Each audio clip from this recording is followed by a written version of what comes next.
Hello friends, welcome to Ayushman classes.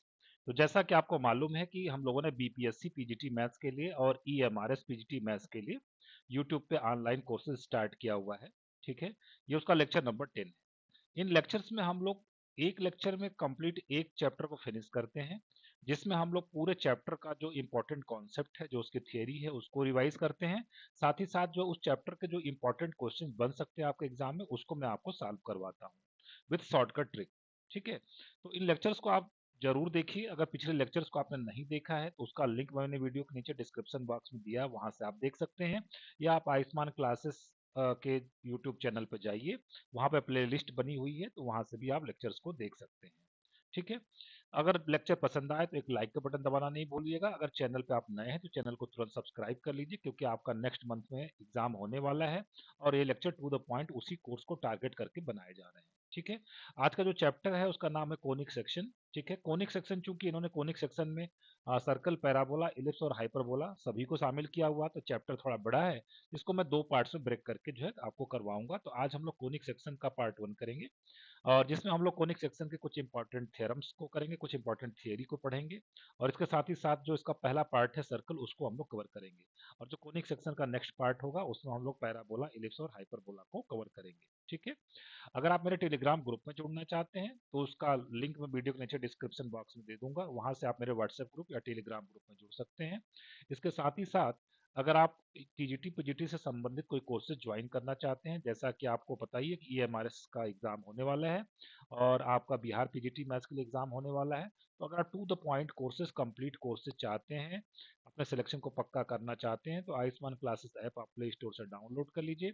वहाँ पे आपको स्टोर ऑप्शन में आप जाएंगे तो वहाँ पर आपको कोर्सेज दिखेंगे, कोर्सेज को आप परचेज कर सकते हैं। बहुत ही मिनिमल कॉस्ट में ये कोर्सेज आपको प्रोवाइड करवाए जा रहे हैं, और इसमें हम लोग आपको चैप्टर वाइज आपको video lectures, recorded lectures, chapter wise assignment और टेस्ट सीरीज वगैरह प्रोवाइड करवाते हैं। किसी भी इंक्वायरी के लिए ये मेरा व्हाट्सअप नंबर है 8128618579। इस पर आप व्हाट्सअप करके कोर्स के बारे में इंक्वायरी कर सकते हैं। ठीक है, आइए स्टार्ट करते हैं आज का लेक्चर। तो सबसे पहले हम लोग कोनिक सेक्शन की डेफिनेशन देखेंगे। तो कोनिक सेक्शन की डेफिनेशन क्या है? ए कोनिक सेक्शन और conic is the locus of a point which moves in a plane in such a way that its distance from a fixed point bears a constant ratio to its distance from a fixed straight line। इसका मतलब ये हो गया कि एक straight line को मैं अगर फिक्स कर लूं और एक पॉइंट को मैं अगर फिक्स कर लूं, ठीक है, दो चीजें मैंने फिक्स कर लिया। इसके बाद मेरे पास एक मूविंग पॉइंट होगा जो कि मूव करेगा इस प्लेन में। उसके लिए कुछ शर्त मैं दे दे रहा हूँ। शर्त हमारी ये है कि इस पॉइंट पी की जो एक फिक्स्ड पॉइंट से डिस्टेंस और फिक्स्ड लाइन से डिस्टेंस का जो रेशियो होगा, मतलब P S upon P M, fixed point से डिस्टेंस और फिक्स्ड लाइन से डिस्टेंस, इसका जो रेशियो होगा ये हमेशा क्या होगा? कांस्टेंट होगा। ये हमेशा क्या होगा? कांस्टेंट। इस कांस्टेंट को हम लोग ई से डिनोट करेंगे। तो यहाँ से जो कोनिक का इक्वेशन आ जाता है, मतलब जो यहाँ पे कर्व ट्रेस होगा, उसका इक्वेशन क्या आ जाएगा? P S is equal to e P M. P S is equal to e P M. अब ये जो रेशियो है इस पर डिपेंड करेगा कि ये कब, जो हमारा कोनिक है, ये कब कब हमारा सर्कल रिप्रेजेंट करेगा, कब हमारा पैराबोला रिप्रेजेंट करेगा, एलिप्स और हाइपरबोला कब रिप्रेजेंट करेगा। ये सारी चीजें डिपेंड किस पे करेंगी? ई के ऊपर डिपेंड करेंगी। ठीक है, तो आगे देखिए क्या है, the fixed point is called the focus. जो हमारा फिक्स्ड पॉइंट था इसको हम लोग क्या बोला करेंगे? फोकस बोला करेंगे। और जो ये फिक्स्ड लाइन होगी इसको हम लोग क्या नाम देंगे? डायरेक्ट्रिक्स इसको नाम देंगे। इसको नाम क्या दिया जाएगा? डायरेक्ट्रिक्स। ठीक है, तो fixed point is called focus. ठीक है, फिक्स्ड पॉइंट को हम लोग फोकस बोलेंगे। And fixed line is called the directrix of the conic. Fixed line को हम लोग क्या बोला करेंगे? डायरेक्ट्रिक्स बोला करेंगे। The constant ratio is called the eccentricity. जो ये कांस्टेंट रेशियो होगा इसको हम लोग ई से डिनोट करेंगे और इसको पढ़ेंगे इसेंट्रिसिटी। ठीक है, अब कहा जा रहा है अगर ई इज इक्वल टू 1 होगा, ठीक है, जो ये रेशियो आया, अगर ये ई इज इक्वल टू 1 हुआ, मतलब P S is equal to P M हो गया, तो उस समय जो जो पाथ ट्रेस होगा या जो कर्व बनेगा उसको हम लोग क्या बोलेंगे? पैराबोला।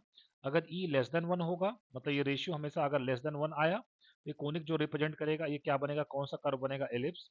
ई ग्रेटर देन 1 होगा तो हाइपरबोला बनेगा। ई इज इक्वल टू 0 होगा तो सर्कल बनेगा, और अगर e is equal to infinity होता है तो पेयर ऑफ स्ट्रेट लाइन को रिप्रेजेंट करता है। तो कोनिक सेक्शन के यही यही पार्ट होते हैं। कोनिक सेक्शन का पार्ट क्या क्या होता है? Pair of straight line, circle, parabola, ellipse और हाइपरबोला। ठीक है, अब इसको हम लोग कोनिक सेक्शन क्यों बोलते हैं, इसको हम लोग अगले स्लाइड में देखेंगे। देखिए यहाँ पे, the curves defined above are called conic section because these are obtained when a right circular cone is cut by a plane in various ways। ठीक है, इसको हम लोग कोनिक सेक्शन इसलिए बोलते हैं कि अगर एक कोन अगर हम लोग ले लें और एक प्लेन ले लें और उसको डिफरेंट डिफरेंट एंगल्स पे उस प्लेन से उस कोन को कट करवाया जाए, तो जो शेप निकल के आता है वो क्या क्या निकल के आता है? Pair of straight line, circle, parabola और इलिप्स और हाइपरबोला निकल के आता है। इसीलिए हम लोग इसको कोनिक का सेक्शन बोलते हैं। कोन को काटने से बनता है, इसलिए कोनिक सेक्शन बोलते हैं। ठीक है, तो देखिए यहाँ पे कोन के बारे में कुछ बातें बताई गई हैं कि ये वाली जो तिरछी लाइन है, ये वाली, इसको हम लोग क्या बोला करेंगे? जनरेटर बोला करेंगे, है ना। ये हमारा जनरेटर है, देखिए जो ये तिरछी लाइन है। ठीक है, ये कोन का क्या है? वर्टेक्स है। ये जो सीधी लाइन आई है इसको हम लोग क्या बोलेंगे? एक्सिस बोलेंगे, है ना। ये जो नीचे वाला जो सर्कुलर पार्ट है इसको हम लोग, ये उसका क्या हो जाएगा? सेंटर हो जाएगा। ठीक है, और ये अपर नैप, इसको लोअर नैप बोलते हैं। जो यहाँ पे दो कोन है उसको वर्टेक्स से ज्वाइन करवा दिया गया है, दोनों के वर्टेक्स को ज्वाइन करवा दिया गया है, इसको अपर नैप बोलते हैं, और नीचे वाले क्या बोलते हैं? लोअर नैप बोलते हैं। ठीक है, आइए देखते हैं इसका क्या इस्तेमाल है। ठीक है, अगली हमारे हेडिंग है कि section of a right circular cone by different planes. ठीक है, एक प्लेन से अगर हम लोग उसको अलग अलग तरीके से कट करेंगे तो जो शेप निकल के आएगा उसको क्या क्या नाम दिया जाएगा, कैसे बनेगा, उसके बारे में हम स्टडी करेंगे। तो सबसे पहला है section of a right circular cone by a plane passing through its vertex is a pair of straight line passing through the vertex. ठीक है, ये कह रहे हैं कि अगर एक कोन आप ले लीजिए और इसको एक एक प्लेन आप ले लीजिए और उस प्लेन को आपको कहाँ से कट करना है? इस प्लेन से ऐसे कट कर दीजिए, इसका वर्टेक्स से किसको कट करिए, है ना। इस प्लेन को आप इस तरीके से कट करिए, मतलब इस कोन को इस तरीके से कट करिए कि जो आपका प्लेन हो वो कहाँ से पास हो? वर्टेक्स से पास हो। तो इस समय देखिए यहाँ पे दिखाया गया फिगर में दो स्ट्रेट लाइन आपको मिलती हुई दिखेगी।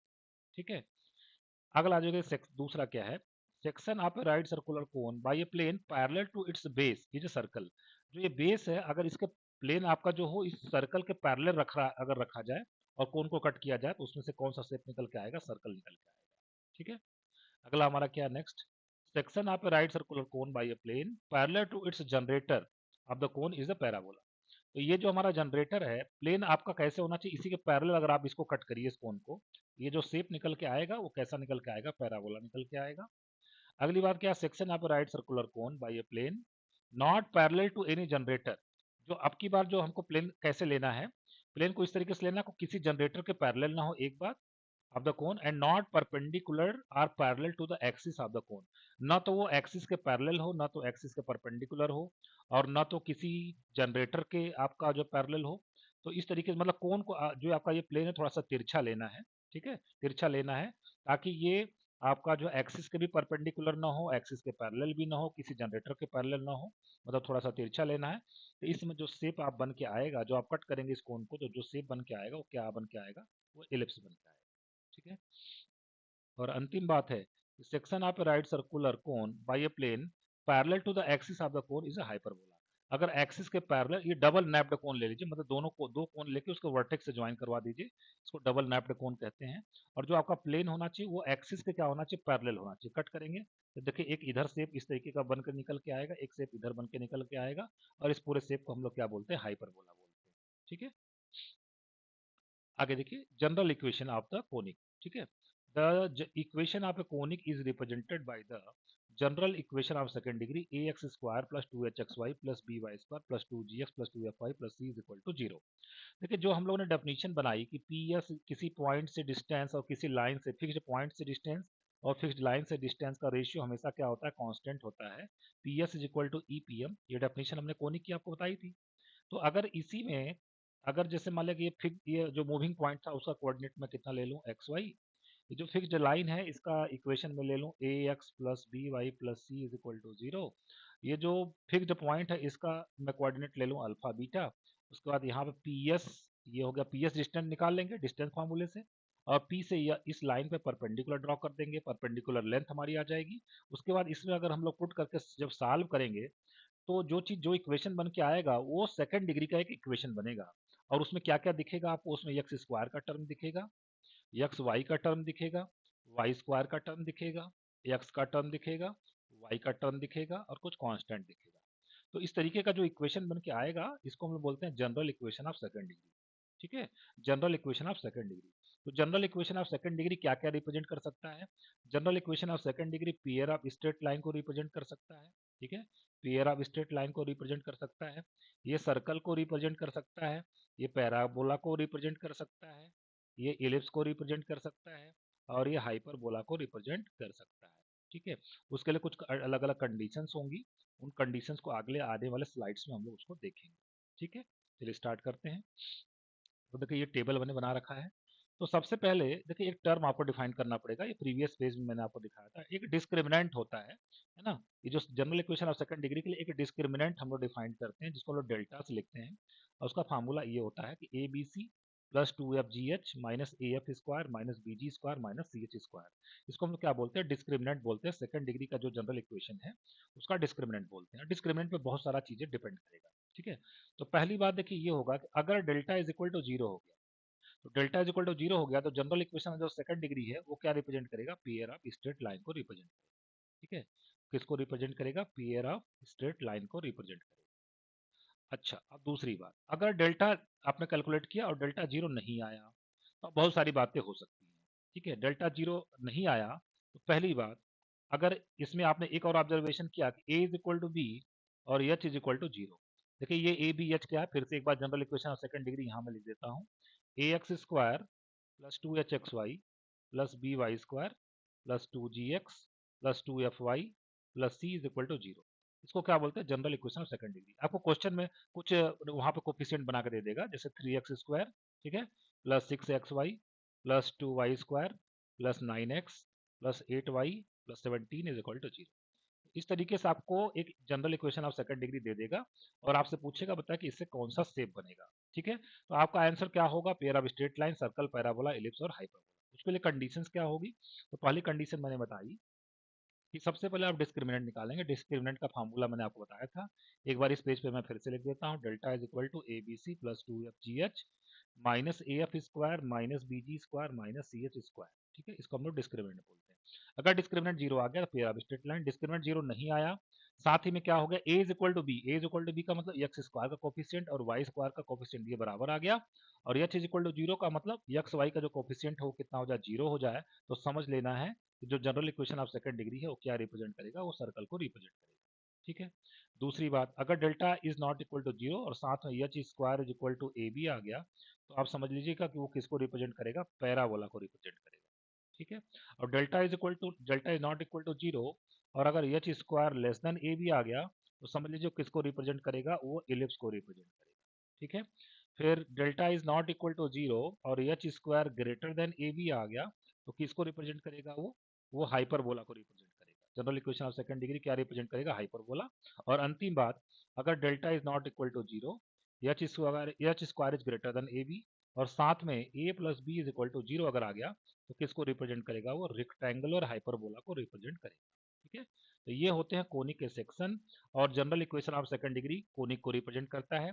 और कोनिक में भी आप कैसे पहचान करेंगे कि पेयर ऑफ स्ट्रेट लाइन कौन है, सर्कल कौन है, पैराबोला कौन है, इलिप्स और हाइपरबोला की पहचान करने के लिए फार्मूले आपको याद रखने पड़ेंगे। सबसे पहले आपको डिस्क्रिमिनेंट याद रखना पड़ेगा, फिर साथ ही साथ जो ये फार्मूले मैंने आपको बताया इसको आप याद रखेंगे तो निश्चित रूप से आप पहचान पाएंगे कि जो इक्वेशन आपको दिया गया है वो क्या रिप्रेजेंट करेगा। ठीक है, अगली बात, centre of a conic. Centre of a conic is the point which bisect every chord of the conic passing through it. ठीक है, if a x square plus two h x y plus b y square plus two g x plus two f y plus c is equal to zero is the equation of the conic, and if C is its center, the center of the conic is what? HF minus BG upon AB minus H square, GH minus AF upon AB minus H square। अगर ये formula आपको याद हो जाता है तो बहुत अच्छी बात है, नहीं आगे मैं इसका आपको शॉर्टकट बताने वाला हूँ। ठीक है, मतलब ये फार्मूले में हमने आपको बताया क्या कि अगर आपको एक general equation of second degree दे दिया जाए, जैसे two x square plus six x y plus eight y square plus nine x plus seven y plus eight is equal to zero, और पूछा जाए कि इस कोनिक का सेंटर आप बताइए। ठीक है, इस कोनिक का सेंटर बताइए। एक कोनिक का सेंटर निकालने के लिए एक फार्मूला ये आपको दिया गया है। ठीक है, अगर आपको याद हो जाता है तो बहुत अच्छी बात है, और नहीं याद होता है तो कोई दिक्कत वाली बात नहीं है। अगले स्लाइड में इसका शॉर्टकट आपको बताने जा रहा हूँ। तो देखिए शॉर्टकट मेथड क्या है। ठीक है, कि सपोज आपको दिया होगा a x square plus two h x y plus b y square plus two g x plus two f y plus c is equal to zero. इसको मैं किससे डिनोट करूंगा, इसको मैं यस से डिनोट करूंगा। ठीक है, फिर यस को आप एक्स के रेस्पेक्ट में पार्शियली डिफ्रेंशिएट करेंगे। ये जो आपको दिया होगा इक्वेशन, इसको आप x के रेस्पेक्ट में पार्शियली डिफरेंशिएट करेंगे, फिर y के रेस्पेक्ट में पार्शियली डिफरेंशिएट करेंगे।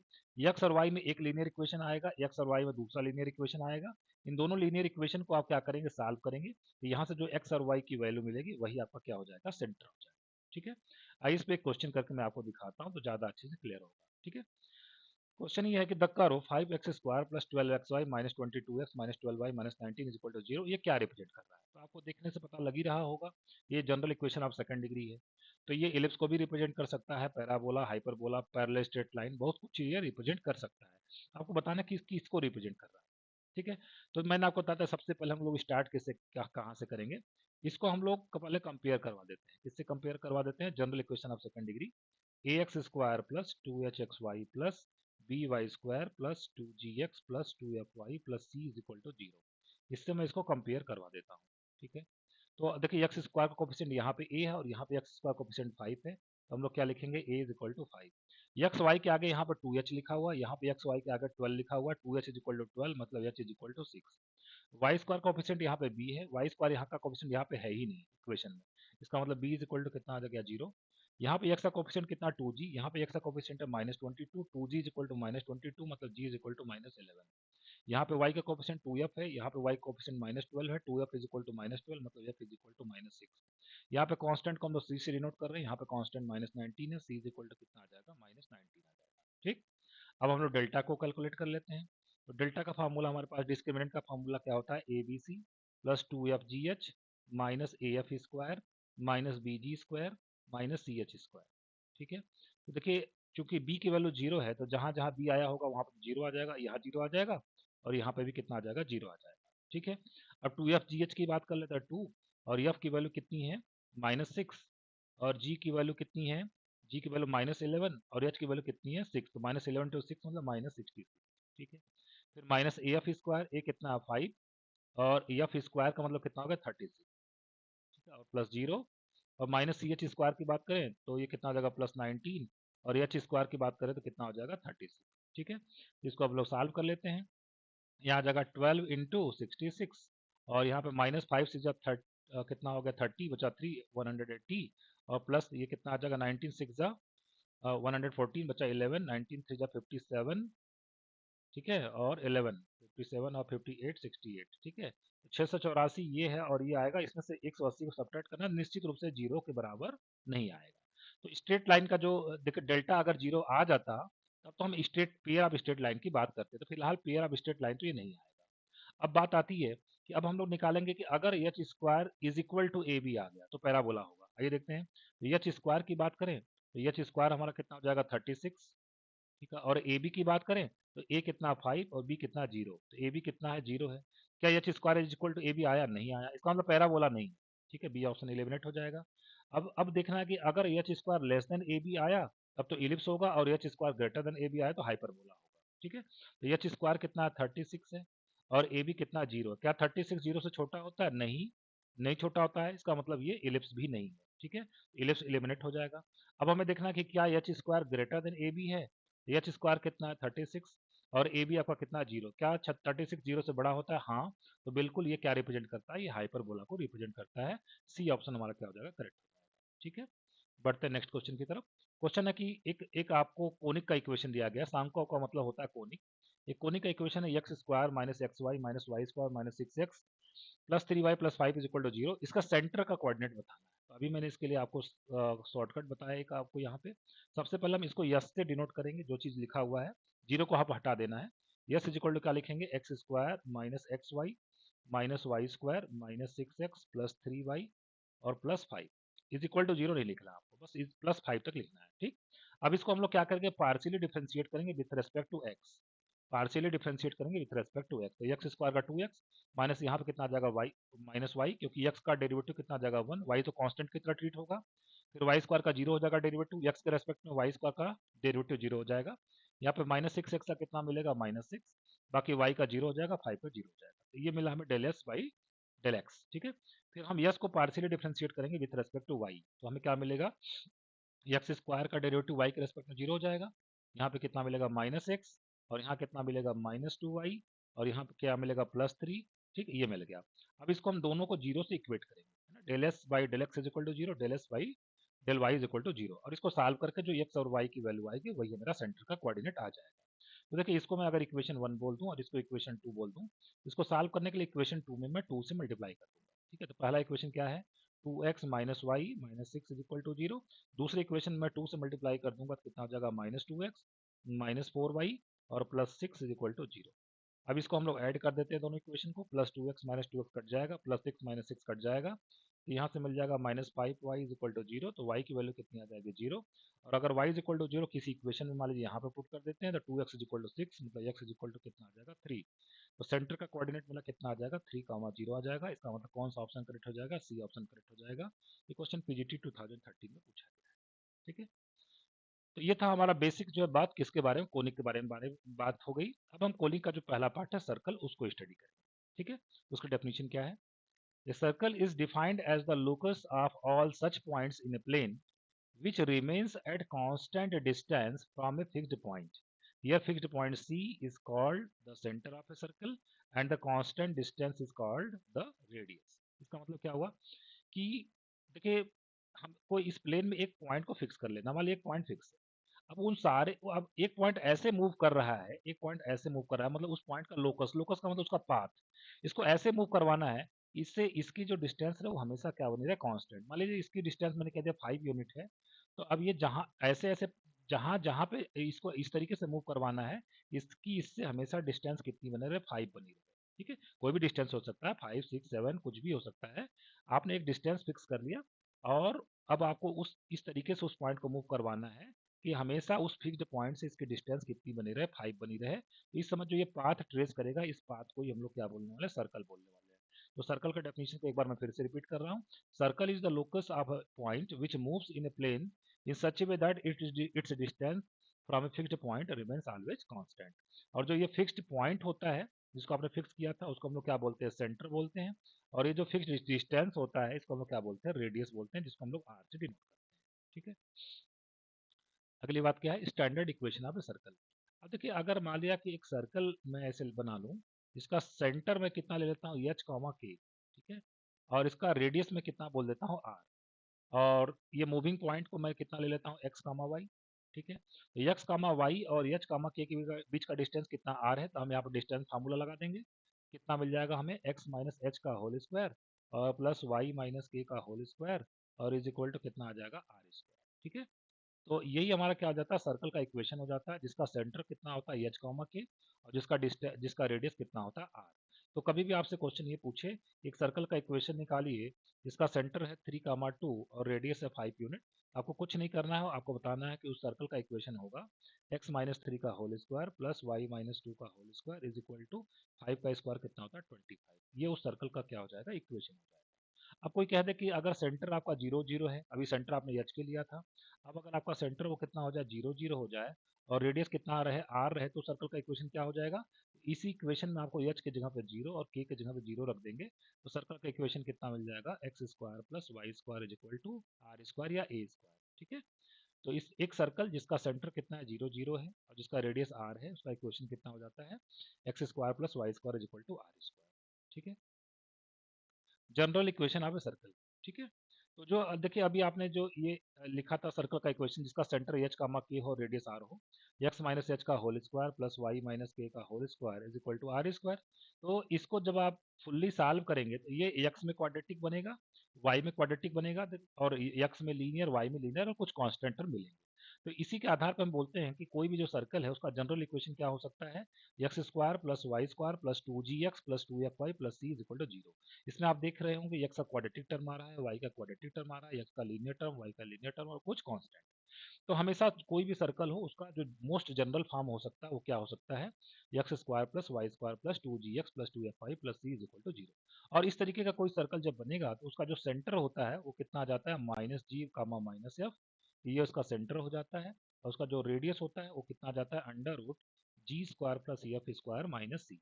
जी एफ और सी क्या है, जी क्या है एक्स कोफिशियंट का आधा, एफ क्या है वाई के कोफिशियंट का आधा और सी क्या है कांस्टेंट टर्म।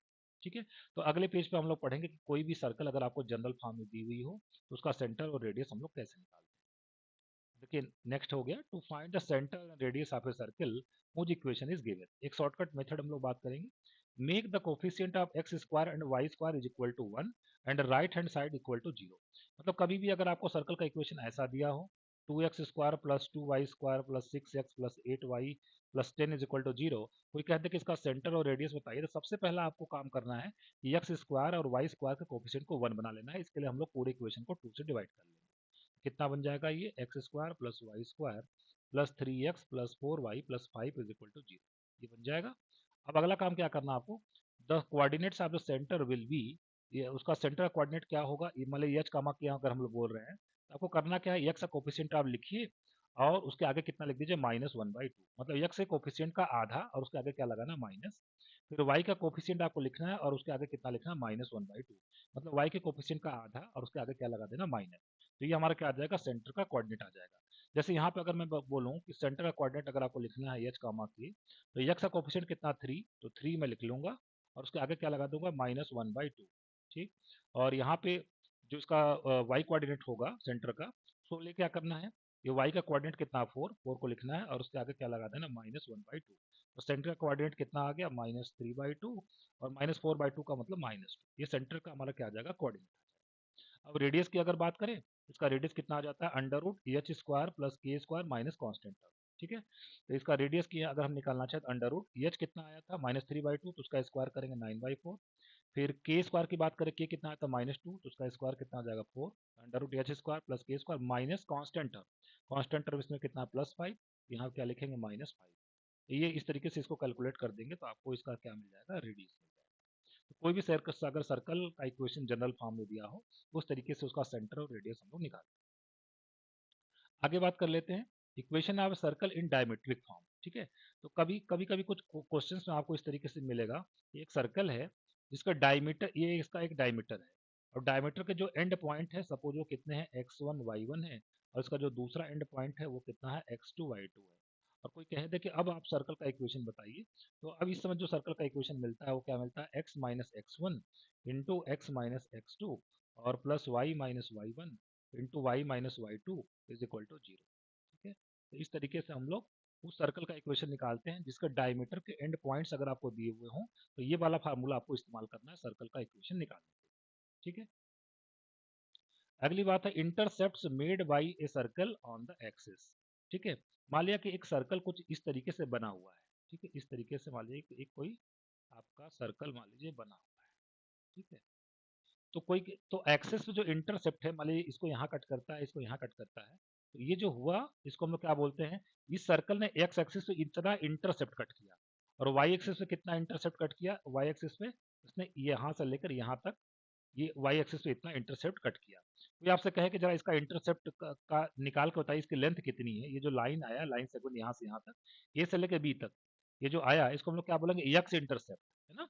तो intercept made by a circle, इस सर्कल ने एक्स एक्सिस से कितना इंटरसेप्ट कट किया ए बी और वाई एक्सिस से उसने कितना इंटरसेप्ट कट किया सी डी। इसके लिए फार्मूला होता है कि जो एक्स एक्सिस पे इंटरसेप्ट कट होता है ना, वो कितना आता है, एक्स एक्सिस पे इंटरसेप्ट कितना आता है 2 times under root g² - c, है ना। एक्स एक्सिस पे इतना इंटरसेप्ट आता है और वाई एक्सिस पे जो इंटरसेप्ट आता है उसके लिए फार्मूला क्या होता है 2 times under root f² - c, 2 times under root g² - c x axis पे इंटरसेप्ट और वाई एक्सिस पे इंटरसेप्ट कितना होता है 2 times under root f² - c, ठीक है। आगे कुछ नोट दिया हुआ, इंटरसेप्ट आर ऑलवेज पॉजिटिव, है ना, इंटरसेप्ट की जो वैल्यू आएगी हमेशा पॉजिटिव आएगी, ठीक है। अगली बात है कि if the circle touches the x axis, अगर सर्कल एक्स एक्सिस को टच करता है, मतलब मान लीजिए जो फिगर अभी हमने इसे कट करता हुआ बनाया, मान लीजिए फिगर कुछ ऐसा हो कि वाई एक्सिस को कुछ कट तो कर रहा हो लेकिन एक्स एक्सिस को सिर्फ क्या कर रहा हो, टच कर रहा हो, तो वाई तो इंटरसेप्ट तो बना ही नहीं एक्स एक्सिस पे, एक्स एक्सिस से इंटरसेप्ट तो बना ही नहीं, तो जब इंटरसेप्ट नहीं बना इसका मतलब कि जो इंटरसेप्ट का फार्मूला आपने लगाया था 2 times under root g² - c, तो एक्स एक्सिस का इंटरसेप्ट कितना हो गया 0 हम कर देंगे, अगर वो टच करता है इंटरसेप्ट नहीं कट करता है, तो ये फार्मूला लगाएंगे हम लोग कि एक्स एक्सिस इंटरसेप्ट की वैल्यू कितनी हो जाएगी 0, तो इसको जब आप सॉल्व करेंगे तो कितना आ जाएगा g² = c। तो सर्कल के इक्वेशन को देख के आप पहचान सकते हैं कि वो सर्कल एक्स एक्सिस को टच करेगा कि नहीं करेगा। अगर वो एक्स एक्सिस को टच करता होगा तो g² = c ये क्या करेगा, होल्ड करेगा। इसी तरीके से अगर वो सर्कल वाई एक्सिस को टच करता होगा तो कौन सा रिलेशन होल्ड करेगा, तो वो समय होल्ड करेगा कि f² = c, ठीक है। f² = c अगर हो गया तो समझ लीजिए कि वो सर्कल वाई एक्सिस को क्या करेगा, टच करेगा, वहां पर कोई इंटरसेप्ट कट नहीं करेगा।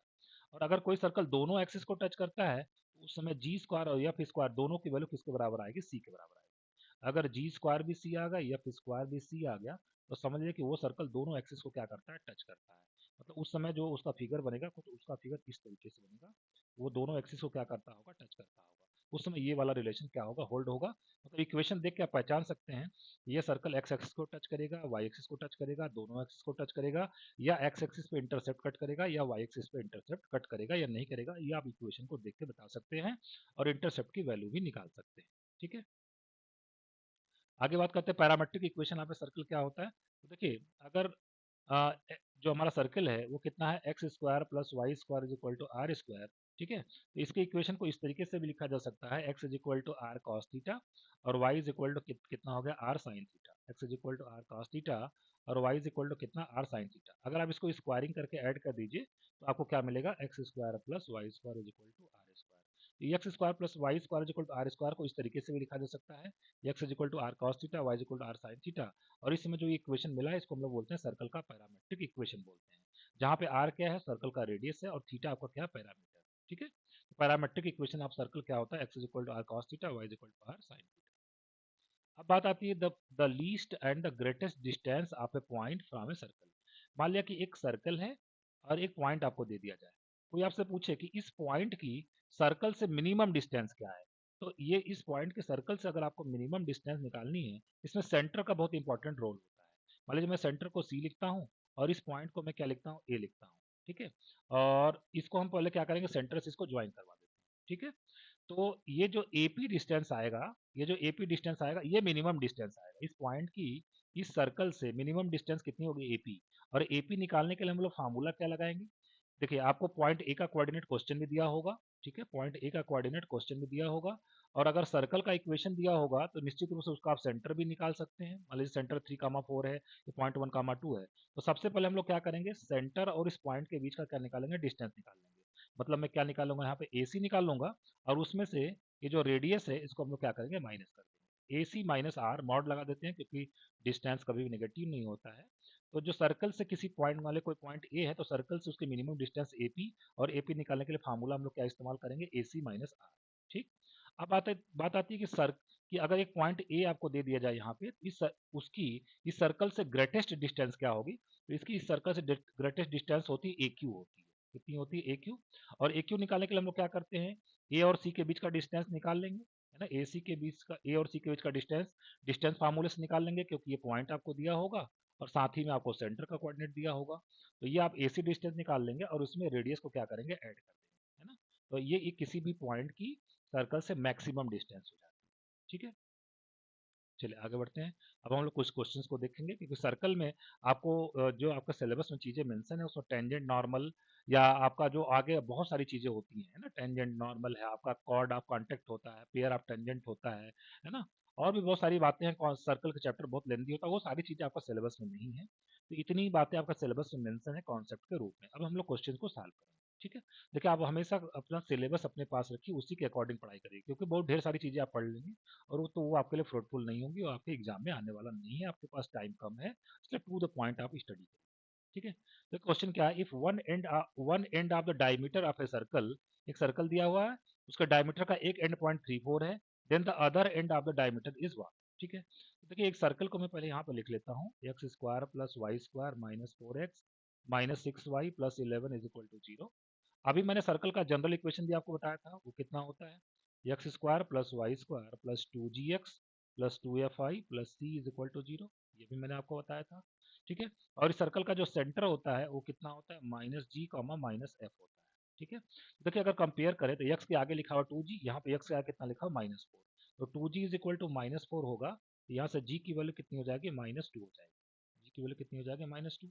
यहाँ पे देखिए वाई का कोफिशिएंट कितना, 2f, यहाँ पे वाई कोफिशिएंट कितना, -6, तो 2f इज इक्वल टू कितना हो जाएगा, -6, यहाँ से f की वैल्यू कितनी हो जाएगी, -3 हो जाएगी। ठीक, और अगर हम लोग कांस्टेंट टर्म की बात करें तो यहाँ कांस्टेंट टर्म c है, यहाँ पे 11 है, इसका मतलब c इज इक्वल टू कितना होगा, 11 होगा। अब हम सेंटर और रेडियस दोनों लिख सकते हैं। ठीक है, तो देखिए सबसे पहले इस क्वेश्चन में हमें जरूरत किसकी पड़ेगी वो देख लेते हैं। ठीक है, तो देखिए यहाँ पे इन्होंने कहा कि एक डायमीटर है, ठीक है, एक डायमीटर है जिसका एक एंड पॉइंट आपको दिया हुआ है, एक एंड पॉइंट कितना है इसका है 3,4, एक एंड पॉइंट कितना, 3,4। ये चाहते हैं कि आप इसका दूसरा एंड पॉइंट आप बताइए।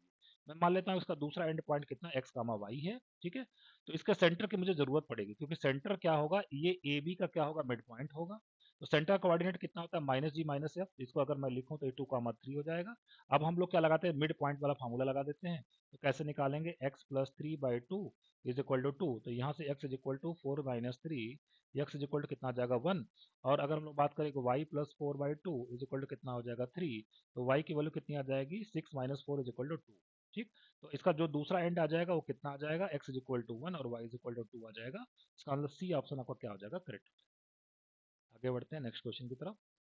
The equation of a circle with centre 5,4 which touches the y axis. ठीक है, एक सर्कल का इक्वेशन निकालना है। ठीक है, एक सर्कल का इक्वेशन निकालना है आपको, और वो वाई एक्सिस को क्या करता है, टच करता है। इसका सेंटर आपको बता दिया गया, सेंटर कितना है आपका 5 है, कामा 4 है। ठीक है, तो देखिए अगर ये टच करता है वाई एक्सिस को, ठीक है, तो ये हमारा क्या हो जाएगा, ये रेडियस हो जाएगा। ठीक है, और ये डिस्टेंस है कितना, ये डिस्टेंस 5 है। ठीक है, ये डिस्टेंस कितना 5 है, और ये वाली डिस्टेंस कितनी है 4। तो ये जो डिस्टेंस है, ये कितना, ये तो रेडियस हो गया ना। इसका मतलब इस क्वेश्चन में ये बताना चाहते हैं, अगर कोई सर्कल अगर वाई एक्सिस को टच करता है, तो समझ लीजिए कि सेंटर का जो एक्स कोऑर्डिनेट होगा वो रेडियस के बराबर होगा। और कोई सर्कल अगर एक्स एक्सिस को टच करता है, तो जो उसका वाई कोऑर्डिनेट होगा वही क्या हो जाएगा, रेडियस के बराबर हो जाता है। इस क्वेश्चन में हमें ये पता लगा कि अगर ये सर्कल वाई एक्सिस को टच करता है, तो जो इसका रेडियस होगा वो कितना होगा, 5 होगा। उसका रेडियस कितना हो जाएगा, 5। ठीक है, अभी चाहता है कि इक्वेशन ऑफ सर्कल बताइए। देखिए जब सर्कल का सेंटर आपको पता हो गया और सर्कल का रेडियस पता हो गया, तो सर्कल का इक्वेशन लिखने में कोई दिक्कत वाली बात नहीं होनी चाहिए आपको। सर्कल का इक्वेशन कितना हो जाता है, एक्स माइनस एच का होल स्क्वायर और प्लस वाई माइनस के का whole square is equal to r square. ठीक है, तो यहाँ पे वैल्यू रख देते हैं, एक्स माइनस फाइव का होल स्क्वायर और प्लस वाई माइनस 4 का होल स्क्वायर। ठीक है, is equal to r square का मतलब 25। इसको जब हम सॉल्व करेंगे तो क्या मिलेगा, x square plus y square minus 10x minus 8y, और यहाँ से प्लस 25 और प्लस 16 इज इक्वल टू 25। तो 25 कट जाएगा। फाइनल इक्वेशन क्या मिलेगा, x square plus y square minus 10x minus 8y plus 16 is equal to 0। ठीक है, तो x square plus y square minus 10x minus 8y plus sixteen ये आ गया, minus 10x minus 8y plus 16 is equal to 0। D option आपको क्या हो जाएगा, करेक्ट हो जाएगा। आगे बढ़ते हैं नेक्स्ट क्वेश्चन की तरफ। The equation of a circle passing through 0,0 and which makes intercept A and be on the coordinate axis. देखिए सर्कल के चैप्टर में बहुत सारे क्वेश्चंस में आपको फिगर की जरूरत पड़ेगी।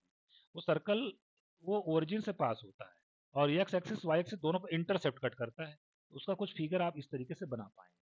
ठीक है, तो देखिए एक्स एक्सिस से इसने इतना इंटरसेप्ट कट कर लिया। ठीक है, ए मान लीजिए इसको ओ से डिनोट करते हैं, ओ ए ये हो गया एक्स एक्सिस पे इंटरसेप्ट, और ओ बी क्या हो गया, वाई एक्सिस पे इंटरसेप्ट हो गया। इसको मैं बोल देता हूँ this is x axis, this is y axis. ठीक है, अभी कह रहे हैं कि एक्स एक्सिस इंटरसेप्ट कितना ए है और वाई एक्सिस कितना बी है। तो देखिए यहाँ पे कहीं इसका कोई सेंटर होगा, मान लीजिए सेंटर सी है। ठीक है, अब देखिए जो ओ ए हो गया इस सर्कल का क्या हो गया, कॉर्ड हो गया। और आपको मालूम है एक थ्योरम कि सर्कल के सेंटर से अगर कॉर्ड पे परपेंडिकुलर ड्रॉ करें तो उसको बाइसेक्ट करता है। अब चूंकि ओ ए जो लेंथ है वो कितनी ए है, इसका मतलब ये वाला कितना हो जाएगा, ए बाई टू हो जाएगा, है ना, ये वाला ए बाई टू हो जाएगा। ठीक है, और इसी तरीके से हम इस पे परपेंडिकुलर ड्रॉ करें तो ये वाला लेंथ हमारा कितना हो जाएगा, बी बाई टू हो जाएगा। ये वाला ए बाई टू, यहाँ पे ए वाला ए बाई टू, ये भी बी बाई टू, और ऊपर वाला भी कितना हो जाएगा, बी बाई टू। अगर मैं ओ से सी को ज्वाइन करवा दूं तो ये मेरा रेडियस का काम करेगा। ओ का कोऑर्डिनेट कितना होता है, 0 0। और सेंटर का कोऑर्डिनेट लिखने के लिए देखिए ओ से हम कहाँ तक आए, ओ से मान लीजिए कि के तक आए, फिर के से कहाँ तक गए, सी तक गए। तो सेंटर का कोऑर्डिनेट कितना हो गया, एक्स पे कितना चले, ए बाई टू, और वाई पे आप कितना चले, बी बाई टू। तो सेंटर का कोऑर्डिनेट कितना हो गया, a by two, b by two. अब हम रेडियस निकाल लेंगे डिस्टेंस फार्मूले के हेल्प से, ओ और सी के बीच का डिस्टेंस निकाल लेते हैं। तो ओ सी हमारा क्या आ जाएगा, रेडियस, और रेडियस कितना आ जाएगा, अंडर रूट में ए स्क्वायर बाई फोर, और प्लस कितना आ जाएगा, बी स्क्वायर बाई फोर। ठीक, अब सर्कल का सेंटर भी पता हो गया, रेडियस भी पता हो गया, तो सर्कल का इक्वेशन लिखने में कोई दिक्कत नहीं है। फार्मूला कौन सा लगाएंगे, एक्स माइनस एच का होल स्क्वायर और प्लस वाई माइनस के का whole square is equal to r square. ठीक है, तो एक्स माइनस सेंटर कितना है, a by two, x minus a by two का होल स्क्वायर और plus y minus b by two का whole square is equal to radius का square, radius हमारा कितना, under root a square by four plus b square by four, तो उसका square कर देंगे तो कितना आ जाएगा, ए स्क्वायर बाई फोर और plus b square by four. तो यहाँ से फाइनली हमें क्या मिलेगा, x square minus a x plus y square minus b y, और बाकी चीज़ें कट जाएंगी, इज इक्वल टू कितना हो जाएगा, zero. X square plus y square minus a x minus b y, x square plus y square minus a x, यहाँ पे mistake है, minus b y is equal to zero. तो ये हमारा D option क्या हो जाएगा, करेक्ट हो जाएगा। ठीक है, आगे बढ़ते हैं नेक्स्ट क्वेश्चन की तरफ। कहा length of the diameter of the circle is what. देखिए सर्कल का जनरल इक्वेशन आप दिया गया है, इसको सर्कल के जनरल इक्वेशन से अगर आप कंपेयर करेंगे तो यहाँ से जी की वैल्यू क्या आ जाएगी, एक्स कोफिशिएंट का आधा कितना होता है, जी होता है। ठीक है, तो एक्स कोफिशिएंट का आधा वो कितना हो जाएगा हमारा, वो आ जाएगा -3, ठीक है। और एफ की वैल्यू क्या होती है, वाई के कोफिशिएंट का आधा, वो कितना आ जाएगा -4। कांस्टेंट टर्म कितना है, कांस्टेंट टर्म 0 है ना, इसमें कांस्टेंट टर्म है ही नहीं। तो सर्कल का जो सेंटर होता है वो कितना होता है, -g-f, ठीक है। तो कितना हो जाएगा, -g-f का मतलब 3, 4 हो जाएगा। और रेडियस के लिए हम लोग फार्मूला क्या लगाते हैं, under root g² + f² - c। तो वो कितना हो जाएगा, g² का मतलब 9, f² का मतलब 16, माइनस c तो 0 है, तो 25 से 5 रेडियस 5 मिल जाएगा। और आपसे पूछा जा रहा है कि इसका डायमीटर कितना होगा, डायमीटर क्या होता है, रेडियस का डबल होता है। तो चूंकि रेडियस 5 मिला है तो इसका डायमीटर आपको कितना मिल जाएगा, 10 मिल जाएगा। तो इस तरीके से बी ऑप्शन आपका क्या हो जाएगा, करेक्ट हो जाएगा। आगे बढ़ते हैं नेक्स्ट क्वेश्चन की तरफ। कहा जा रहा the length of the tangent, ध्यान रखिएगा टेंजेंट नॉर्मल से संबंधित क्वेश्चन नहीं है, ये सिंपल ज्योमेट्री का क्वेश्चन है। The length of the tangent drawn from any point on this circle to this circle is equal to what.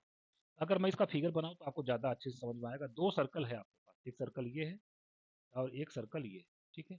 इस इस सर्कल पे, बड़े वाले सर्कल पे या पहले वाले सर्कल पे कोई एक पॉइंट है, और यहाँ से दूसरे वाले में क्या ड्रॉ किया गया, टेंजेंट ड्रॉ किया गया। मान लीजिए ये पॉइंट ए है और इस पर टेंजेंट ड्रॉ किया गया, मान लीजिए जहाँ टच करता है उसका नाम बी हो, ठीक है। तो आपको बताना है कि ये जो लेंथ ऑफ टेंजेंट है मतलब ए बी है वो कितना आएगा, ठीक है। इसके लिए मैं क्या करता हूँ, इसको हम लोग यहाँ से ज्वाइन करवा देते हैं, ठीक है। तो देखिए चूंकि मैं ओ से ए को ज्वाइन करवा रहा हूँ तो ये पहले वाले सर्कल का क्या हो जाएगा, रेडियस हो जाएगा, ठीक है। इसको मैं डिनोट कर देता हूँ R1 से, ठीक।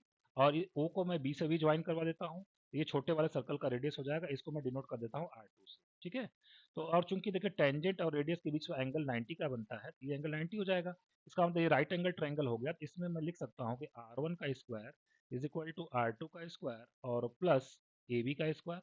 और AB ही क्या है, लेंथ ऑफ टेंजेंट है ना। कहा गया था पहले वाले सर्कल से दूसरे वाले में टेंजेंट ड्रॉ किया गया है, तो उस टेंजेंट की लेंथ आपको बतानी है। तो मुझे ए बी का स्क्वायर मतलब ए बी मुझे बताना है, ठीक है। तो देखिए R1 स्क्वायर की बात करें तो पहले सर्कल के रेडियस की बात करें तो रेडियस का फॉर्मूला क्या होता है, under root g² + f² - c। इसको हम लोग क्या लिखेंगे, g² + f² - c। सी कितना है, C1 है, तो -C1 हो जाएगा। दूसरे सर्कल के रेडियस की बात करें, उसका रेडियस कितना हो जाएगा, रेडियस का फॉर्मूला क्या है, g² + f² और माइनस यहाँ पे सी की जगह क्या है, कांस्टेंट टर्म कितना, C2। ये R1 R2 की वैल्यू हम यहाँ पर रख देते हैं। तो कितना हो जाएगा, g² + f² - C1। यहाँ पे कितना हो जाएगा, g² + f² - C2 और प्लस कितना हो जाएगा, ए बी का स्क्वायर हो जाएगा। यहाँ से g² f² यहाँ से कट जाएगा, ठीक है। तो यहाँ से ए बी का स्क्वायर जो है वो कितना आ जाएगा, C2 - C1 आ जाएगा। तो यहाँ से ए बी की वैल्यू कितनी हो जाएगी, अंडर रूट C2 - C1 हो जाएगा। इस तरीके से कौन सा ऑप्शन करेक्ट हो जाएगा, आपका ए ऑप्शन करेक्ट हो जाएगा, ठीक है। बढ़ते हैं नेक्स्ट क्वेश्चन की तरफ।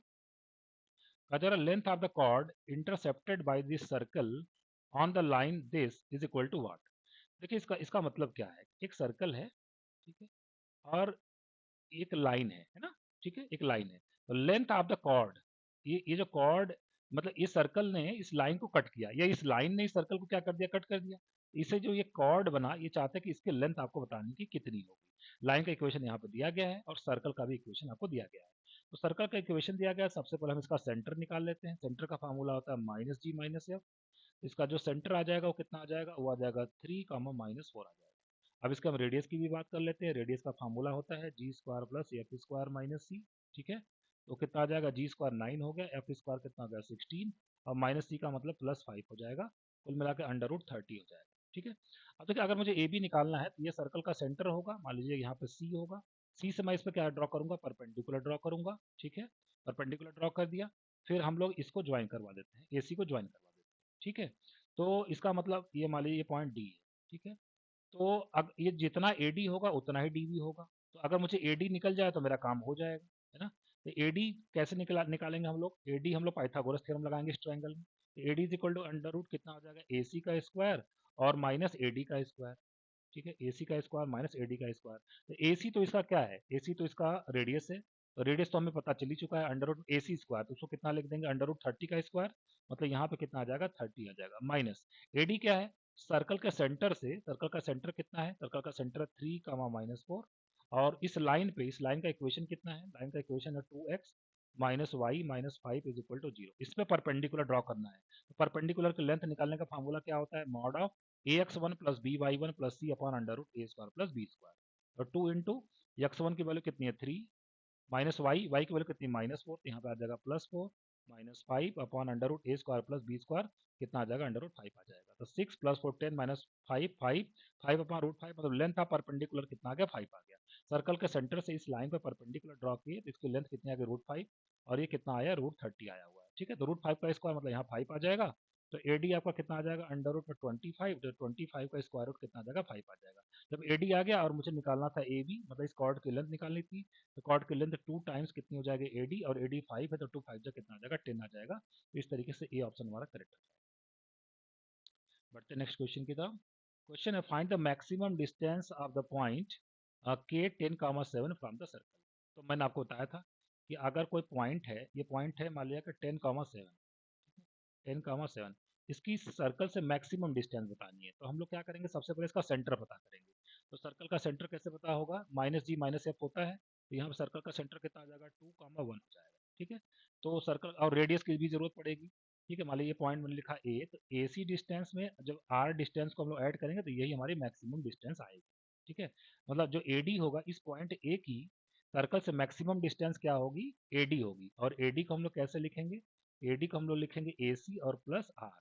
ठीक है, तो रेडियस भी निकाल लेते हैं लगे हाथ पहले। तो आर का फॉर्मूला क्या हो जाता है, अंडर रूट जी square plus F square minus c हो जाता है।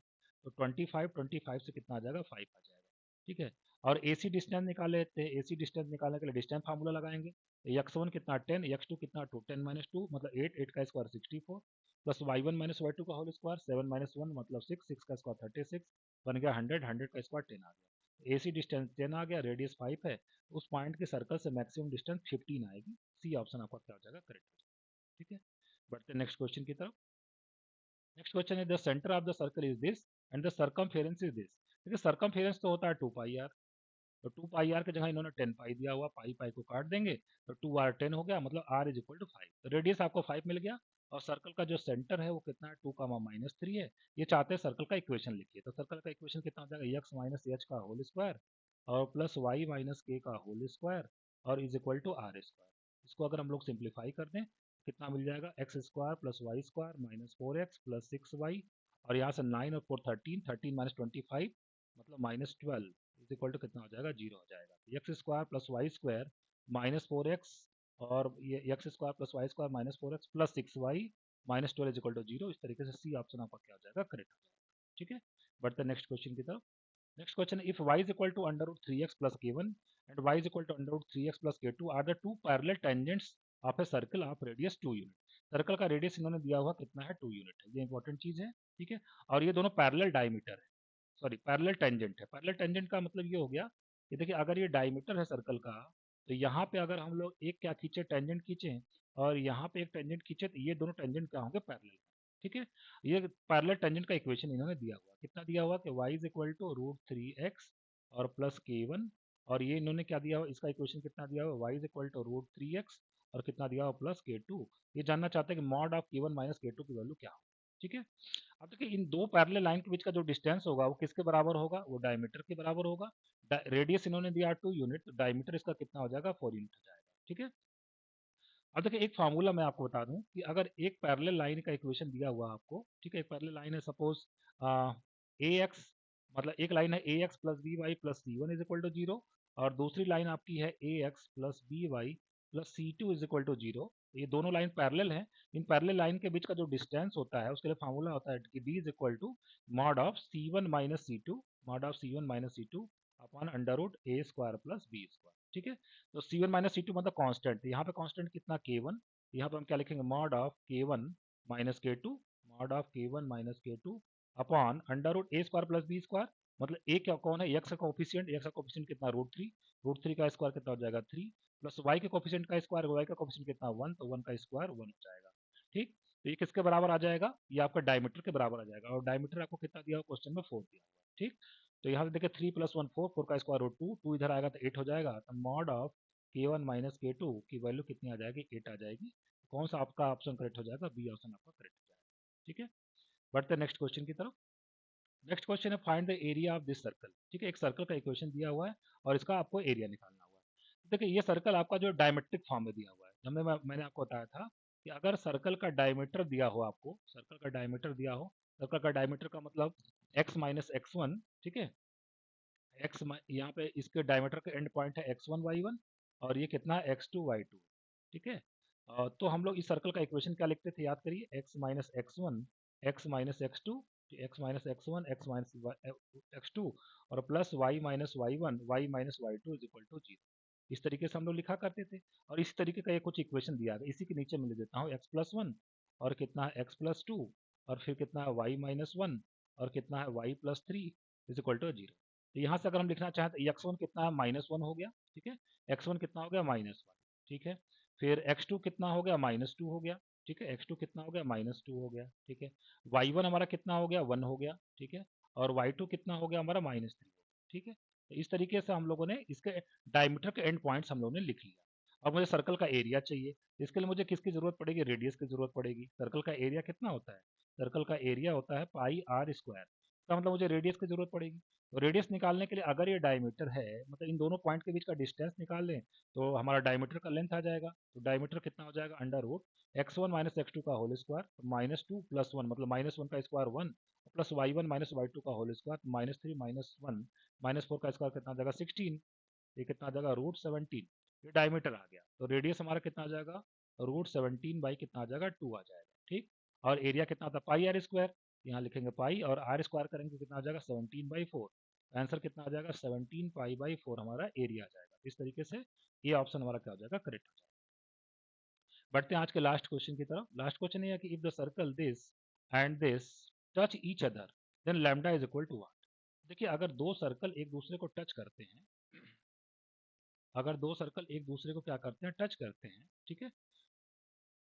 तो यहाँ पे हम लोग का जो इस सेंटर मान लीजिए इसका C1 है, ये सेंटर इसका C2 है, ठीक है। हालांकि इनको बताना चाहिए था कि ये इंटरनली टच कर रहा है कि एक्सटर्नली टच कर रहा है। चलिए फिलहाल इन्होंने कुछ क्वेश्चन में नहीं दिया हुआ तो मैं मान लेता हूँ कि इसको इन्होंने ये जो दोनों सर्कल जो है एक्सटर्नली टच करते हैं, या इसके लिए पहले मैं चेक कर लूंगा कि ये एक्सटर्नली टच कर रहे हैं या इंटरनली टच कर रहे हैं, ठीक है। तो मान लीजिए अगर ये एक्सटर्नली टच करते हैं उसके कंडीशन मैं बता देता हूँ कि अगर दो सर्कल बाहर से एक दूसरे को टच करते हैं तो इनके जो सेंटर के बीच का डिस्टेंस होगा ये इनके रेडियस के सम के बराबर होगा। मतलब C1 C2 जो डिस्टेंस होगा किसके बराबर आएगा, R1 + R2 के बराबर आएगा। तो पहले हम दोनों का सेंटर निकालते हैं। पहले सर्कल का सेंटर -g - f कितना आ जाएगा माइनस लैम्डा, और y तो है ही नहीं उसमें, y 0 हो जाएगा। दूसरे सर्कल का जो सेंटर है वो कितना आ जाएगा -g - f, उसमें x का कोफिशिएंट तो है ही नहीं, y का कोफिशिएंट -2 आ जाएगा, ठीक है ना। तो यह हमारे पहले सर्कल का सेंटर, दूसरे सर्कल का सेंटर, पहले का रेडियस निकाल लेते हैं, √g² + f² और माइनस ये हो गया c, और दूसरे का रेडियस निकाल लेते हैं √g² + f² और -c और -2 मतलब 2, 2 का मतलब कितना होगा √2, ठीक।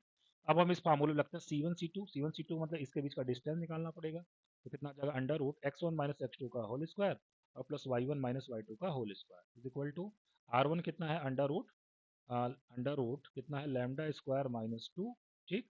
और प्लस कितना है R2, ठीक है ना। प्लस कितना है R2 हमारे पास कितना है √2, ठीक है। अब देखिए यहाँ से अगर हम लोग इसको क्या कर दें, स्क्वायरिंग कर दें, ठीक है। स्क्वायरिंग कर देंगे तो यहाँ से क्या बनेगा λ² + 4, ठीक है। और यहाँ से क्या बन जाएगा हमारे पास λ² - 2 और प्लस कितना हो जाएगा 2a² + b² + 2ab, तो 2√2 और कितना हो जाएगा λ² - 2 हो जाएगा, ठीक है। यहाँ से देखिए λ² गायब हो जाएगा, +2 - 2 से कट गया, ठीक है। अब हमारे पास कितना बचेगा 4 इज इक्वल टू 2√2 और कितना बचा अंडर रूट λ² - 2, यहाँ से 2 2 जा 4, और तो ये अगर हम लोग इसको सॉल्व करें तो अब कितना मिल जाएगा हमारे पास, स्क्वायरिंग कर देते हैं, 4 इज इक्वल टू 2 टाइम्स λ² - 2 हो जाएगा, ठीक है ना। तो यहाँ से 2 2 जा 4, तो यहाँ से λ² इज इक्वल टू हमारे पास कितना आ जाएगा 4, लैम्डा की वैल्यू कितनी आ जाएगी +-2 आ जाएगी। तो कौन सा ऑप्शन हमारा करेक्ट हो जाएगा, बी ऑप्शन हमारा करेक्ट हो जाएगा। तो फ्रेंड्स आज के लेक्चर को मैं यही भी समाप्त कर रहा हूँ। होप सो आपको लेक्चर पसंद आया होगा। अगर पसंद आया होगा तो एक लाइक का बटन दबाना नहीं भूलिएगा ताकि मैं नेक्स्ट लेक्चर आपको जल्दी से जल्दी अपलोड कर सकूँ। चलिए मिलते हैं फिर से नेक्स्ट लेक्चर में। Thank you.